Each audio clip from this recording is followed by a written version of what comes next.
Alright, so I figured to give my thoughts on the whole card, really. Saul Canelo Alvarez versus Gennady Golovkin 2. I'll start off with the main event. Saul Canelo Alvarez managed to get the majority decision over Gennady Golovkin and, man, collect a whole slew of belts, really. I mean, what was it? The WBC, the WBA, the Ring Magazine. And he was already, I guess, really like the lineal champion as well. When you go back through Cotto and Sergio Martinez, Kelly Pavlik, Jermaine Taylor, Bernard Hopkins, etc. Um, and he got the W, man. Good fight, a much better fight, a much more entertaining fight than the first one was. I always felt like the first fight last year, it kind of let me down, man. It felt like it was like a firework that never kind of really popped off. That was the analogy that I always made with it. Shout outs to my boys from the Boston Coalition. I know Cam for sure helped me out with that one. I know like he had made it. I'm not sure if I had made it first or if he had done it, but shout outs to them regardless. Um, Golovkin really started slow this time. Canelo definitely started faster. He pressured Golovkin quite a bit. Golovkin seemed like he was having quite a bit of difficulty with the pressure. It's kind of funny too, because actually it reminds me a little bit of the Jacobs fight, whereby Golovkin appeared to really be having some difficulty in certain spots where Jacobs would kind of, stand in there with him. Not even necessarily just like in a toe sense, but like just kind of the slipping and the weaving and dodging that Jacobs was doing. Canelo did quite a bit of that himself, albeit a bit differently. They're built very differently and their styles aren't entirely similar. So they're gonna look a bit different in their movements overall. You can't necessarily say that one guy's completely basing his style off the other or game plan off the other outright. But I do think that Alvarez definitely built a bit off of the footage that had already previously existed of Golovkin, having issues with Jacobs, of course, and then also, even their first fight between Alvarez and Golovkin. I do think that Golovkin is aged. I do think that he's slowing down. He's definitely on the downslope of his career, and it's kind of unfortunate, I think, to a degree that that the downslope of his career is also coinciding with the probably the better fighters, the better opponents, either being willing or being available to fight him at the end of the day, regardless of whichever one you see it as being more valid. I mean, he definitely was, I think, avoided by certain fighters a couple years ago, but now I think the people are a bit more willing to fight him. Not even necessarily just because he's older. I mean, at least I think that's the way it is in Alvarez's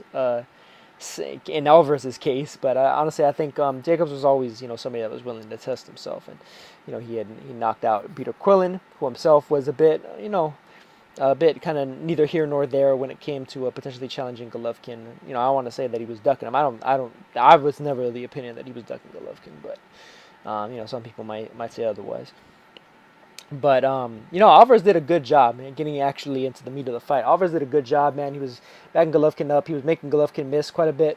Golovkin appeared a bit too lethargic, a bit too slow in many instances to be able to really catch Alvarez with really flush shots outside of like kind of that good stiff jab. It's a good stiff jab, and I don't like it when people outright completely discount the jab, because the jab is still a scoring blow, and it still can land hard. It still can do damage.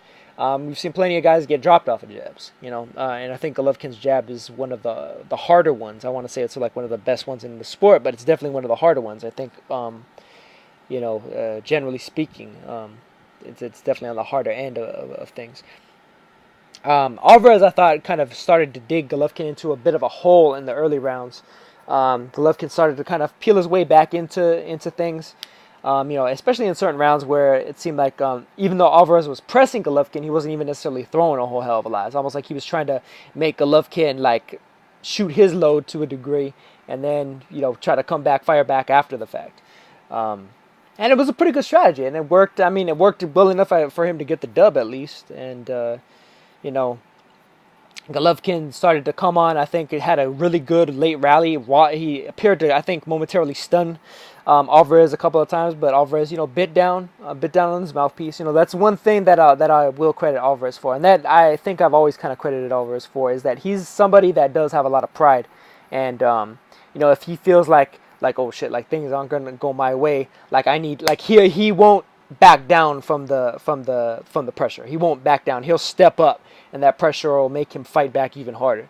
And that's exactly what he did. And I think he fought back even harder enough in enough instances, not even just psychologically, but also physically in the actual fight, that allowed it to go his way with regards to the judges' scoring.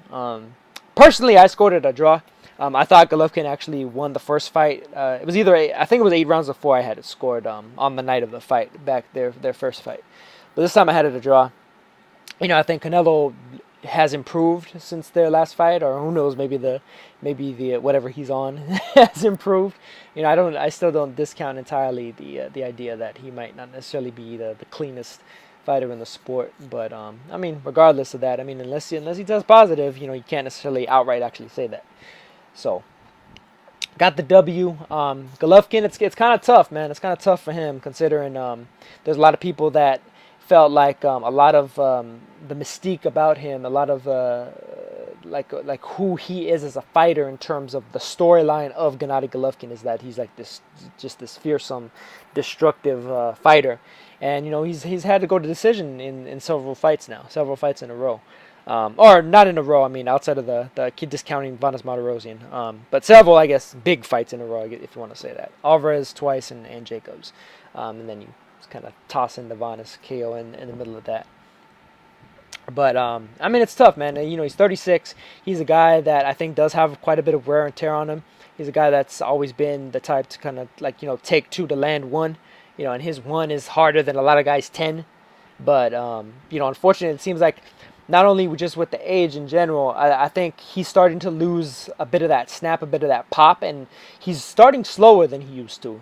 He definitely used to start faster in his fights. He definitely used to. I know it's not an illusion, and I get it. He's fighting maybe better opposition than he had been a few years ago, but at the same time, there's certain factors independent of that you could just kind of plainly see with your own eyes. And he's to me, he is starting slower now. And that's working against them. It's working against them against fresher, younger, more in their prime fighters, such as Alvarez, who is probably at this point now about as good as he's gonna be. He might even still be improving, but that remains to be seen, depending on the other fighters that he fights in the near future. Hopefully he'll be able to actually defend all those belts, against maybe the likes of the Charlos, against Jacobs, against Ryota Murata even. Against Billy Joe Saunders, who I think would be a very, very, that would definitely be a test as to whether Canelo's improved in a major way, especially since the Lara fight, where a lot of people still felt like he was a precocious type of a fighter to a certain degree. Getting into the undercard a little bit, just before the main event, or the fight right previous to the main event, we had Jaime Munguia fighting against Brandon Cook. Jaime Munguia basically cooked Cook. As he turned him from Brandon Cook into Brandon overdone, Brandon on fire, Brandon completely like burnt to a crisp. That's pretty much what Munguia did, man. Munguia was just too big, too strong, too powerful, too good. That's the one thing that I kind of disliked though about the commentary. Roy Jones, it's like he was given so much credit of Munguia's victory to the fact that Munguia was bigger than Cook. At the end of the day too, he's just better. The bigger guy in the fight, whether it's a guy outweighing a guy by however many pounds, doesn't always necessarily win. There's plenty of instances, plenty of examples that show the opposite. Even if you're just talking about the main event, Floyd Mayweather versus Canelo Alvarez, man, Alvarez was clearly a bigger guy against Floyd. Floyd still was able to beat him. So I'm not necessarily the biggest fan of excuses like that unless one of the fighters is moving up, to a significant degree, maybe moving up a weight class or two, or maybe be even in their third or their fourth or something of that nature. To a degree, excuse some of the loss away. But Munguia did good. I thought Munguia looked better than he had been in his last couple of fights. The jab was looking really sharp. He was definitely pumping it out there a little bit more. He's a young guy. He's only 21, so there's probably quite a bit for him to learn. He's one of these guys that I think has gotten by quite a bit in the past off of just his raw talent, his raw strength and power. And as he steps up further and further, into the ranks of boxing, he's definitely going to need to develop that boxing technique a bit more. Even the sternest, toughest, hardest strongest fighters can eventually get cracked by the wrong opponent, And so Munguia hopefully will, for his own sake, develop those skills that'll be able to save him when he does find an opponent that can take his shot and give it right back in kind. And hopefully his whiskers are up to the test to be able to take that in kind, as I'm talking about. David Lemieux versus Spike O'Sullivan, man. What can I say? Man? Vicious knockout. I mean, that's what David Lemieux's career has largely been built on, by and large. It's like just like I remember when I was watching him on the come up on some of those cards that were like taking place in Canada. I was like, wow, like this guy can punch. This guy can really crack. He got derailed by Rubio and then Alcine back to back. Of course, got further derailed by Golovkin and then eventually again against Saunders. But, I mean, Lemieux is one of these fighters that, he's not an elite fighter, but he's every bit an elite puncher. He's a huge monster, just knockout artist, basically. I mean, like what can you say? The guy hits you, you go down. So you got to have a really good chin and or really good defense in order to actually defeat the guy. Which Golovkin and Saunders both do.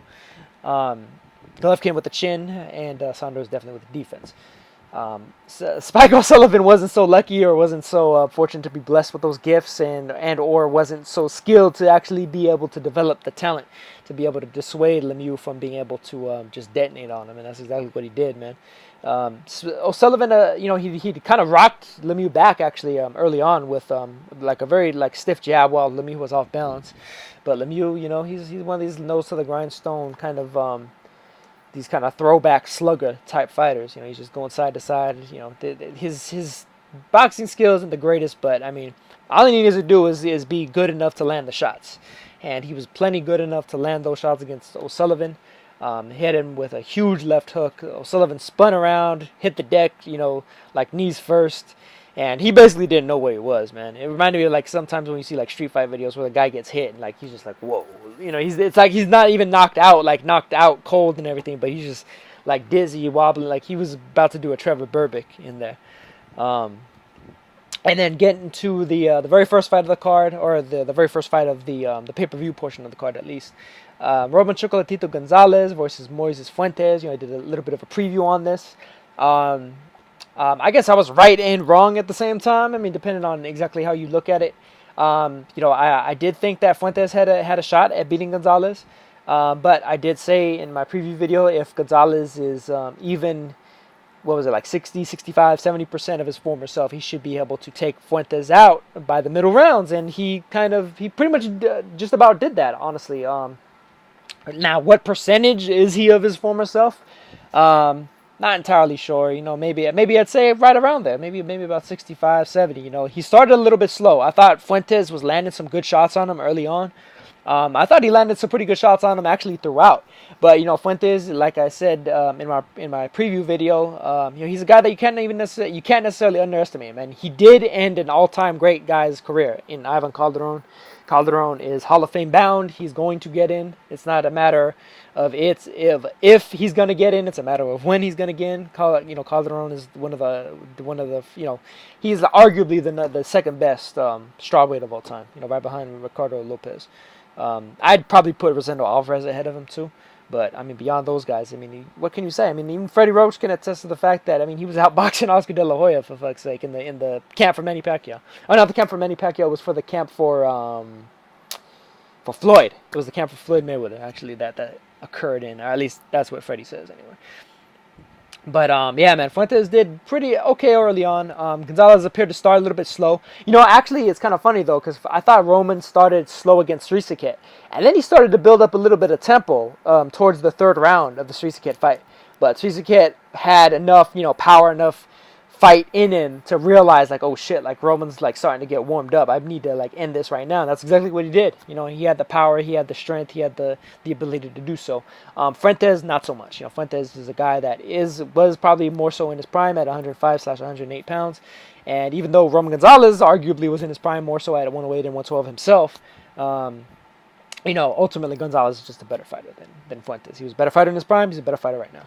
And he proved it by finally landing a huge right hand on Fuentes and just dropping him, man, making his head bounce off the canvas, and that's all there was to it. So hopefully Gonzalez gets another, probably another tune-up fight for him, and then gets back in the title contention. I'd definitely love to see him against either Yafai or the winner of the potential Nietes versus Ioka fight, if that fight actually happens. So that's going to do it for this one, and I will catch you guys in the next. Peace.